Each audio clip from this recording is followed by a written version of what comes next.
Oi, gente, tudo bem? Aqui é a Rafaela de novo, @RafaelaJordanoProf no Instagram, fazendo aqui esse vídeo novamente sobre curiosidades e textos que a gente conhece na educação básica e que são importantes para o nosso vestibular, que podem aparecer em questões, né? E vocês podem utilizar como repertório sociocultural, etc., para o projeto Vitrine Acadêmica. Não se esqueça de se inscrever no canal, ativar as notificações, porque a gente está colocando vídeos todos os dias de todas as disciplinas.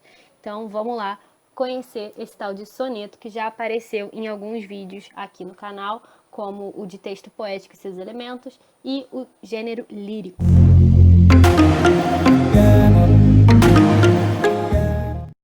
Bom, gente, então para a gente começar, eu trouxe esse primeiro poema do Vinícius de Moraes, que, enfim, já é um autor que está aparecendo aqui demais, né? Eu vou deixar um tempo ele parado. Já apareceu em diversos vídeos aqui, e é o Soneto de Fidelidade, que é um poema, um soneto muito conhecido dele, até porque foi musicado. Então vamos lá. Soneto de Fidelidade. De tudo ao meu amor serei atento, antes e com tal zelo e sempre, e tanto, que mesmo em face do maior encanto, dele se encante mais meu pensamento. Quero vivê-lo em cada vão momento, e em louvor hei de espalhar meu canto, e rir meu riso e derramar meu pranto, ao seu pesar ou seu contentamento. E assim, quando mais tarde me procure, quem sabe a morte e a angústia de quem vive, quem sabe a solidão, o fim de quem ama, eu possa me dizer do amor que tive, que não seja imortal, posto que é chama, mas que seja infinito enquanto dure. Bom, esse poema do Vinícius de Moraes, né, a gente consegue perceber que está tratando muito do eu lírico, então tem essa questão subjetiva que a gente já conversou em outras aulas que traziam textos poéticos. E também tem essa questão do amor, né? Então, logo no título do soneto, a gente consegue ver que é soneto de fidelidade. É um soneto que está tratando dos sentimentos. E uma coisa também que é importante a gente conversar, que já apareceu de forma bem leve, bem tranquila, na aula de texto poético e seus elementos, é que o soneto é uma forma fixa. Então, a gente tem algumas características fixas, né? Então, o número de versos é sempre 14, sempre um soneto vai ter 14 versos, e aí vai ter uma diferença do soneto inglês para o soneto italiano. O soneto inglês, ele organiza de tal forma que você tem também 4 estrofes, assim como no soneto italiano, que é o exemplo do Vinícius de Moraes, mas você tem uma organização do número de versos diferente. Como aqui no Brasil e na literatura lusófona, ou seja, a literatura de países que falam português, a gente não tem essa tradição, a gente segue geralmente o soneto italiano, a não ser poetas que estão experimentando a linguagem poética. Eu não trouxe nenhum exemplo do soneto inglês. A gente vai focar no soneto italiano, ok? O soneto italiano, ele tem 2 quartetos, ou seja, 2 estrofes cada uma com 4 versos, e 2 tercetos, ou seja, 2 estrofes que tenham 3 versos em cada uma, totalizando 14 versos. E outra coisa importante também é que no soneto italiano, geralmente a gente tem 12 sílabas poéticas. Daqui a pouquinho, daqui a algumas semanas, a gente vai estar trabalhando em um outro vídeo de curiosidade como contar as sílabas poéticas. Mas já fica aqui a dica que é como você conta o som e as sílabas, né? Como que você conta as sílabas do som no poema. E mais pra frente, como eu disse, a gente vai ver isso com mais detalhes. Esse número de sílabas, especificamente 12 sílabas, constituem o que a gente chama de versos alexandrinos. E isso é uma coisa, um tipo de verso muito valorizado no cânone, na academia, tudo bem?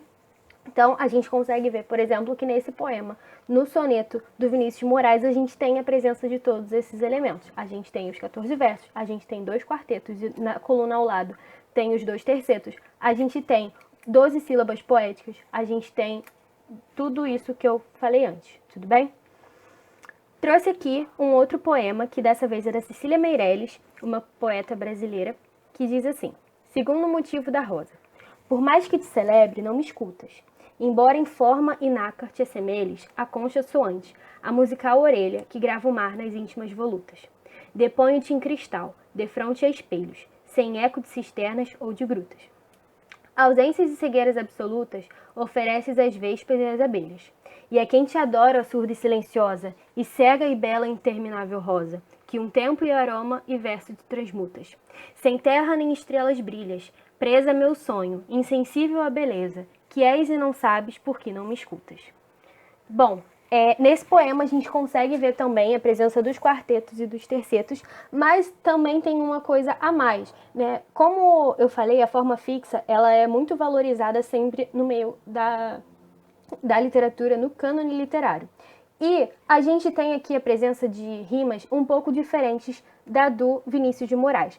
No Vinícius de Moraes, ele está tratando sempre uma questão da nasalização. Então, nos quartetos, por exemplo, a gente tem momento e esse som do ento e do anto, né? Então, é atento com pensamento, tanto com entanto. Já aqui, a gente tem um pouquinho diferente, porque é o volutas e o assemelhes. Não necessariamente esses dois sons são produzidos no mesmo lugar. A gente pode perceber que o lh é diferente quando a gente faz esse som do t. E no poema do Vinícius é sempre uma questão da nasalização.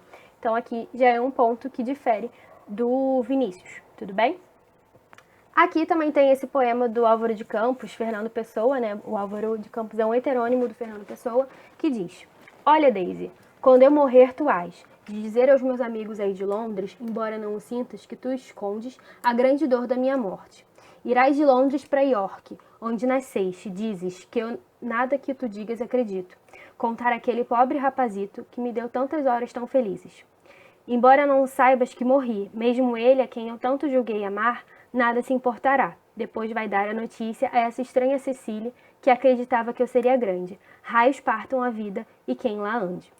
Bom, esse poema do Fernando Pessoa, um poema de Portugal, né, um poema português, ele tá um pouco diferente do poema da Cecília e do Vinícius de Moraes. E uma coisa que a gente vê notória logo de cara é que a gente tem essa questão de se jogar no verso de baixo, né? Que eu conversei com vocês quando a gente estava fazendo a aula de texto poético e seus elementos. É o verso se jogar no próximo. Então, a gente pode ver que as orações não terminam direitinho com o término do verso, enquanto o da Cecília e do Vinícius de Moraes estava acontecendo, né? A questão da rima é um pouco semelhante à do Vinícius de Moraes, porque tem esse mesmo som do S, né? Então, as de Londres, escondes, e aí depois o E que aparece em outros dois versos, perdão. Então, é isso por hoje, tá? Eu espero que vocês tenham gostado desse contato com o soneto e com a poesia do Vinícius, Cecília e Fernando Pessoa.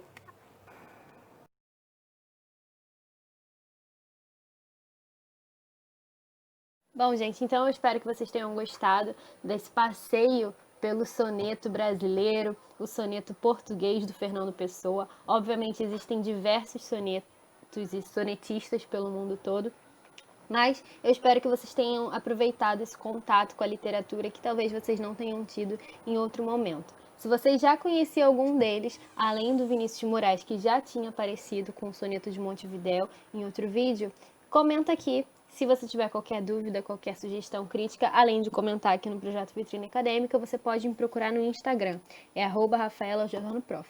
Até a próxima!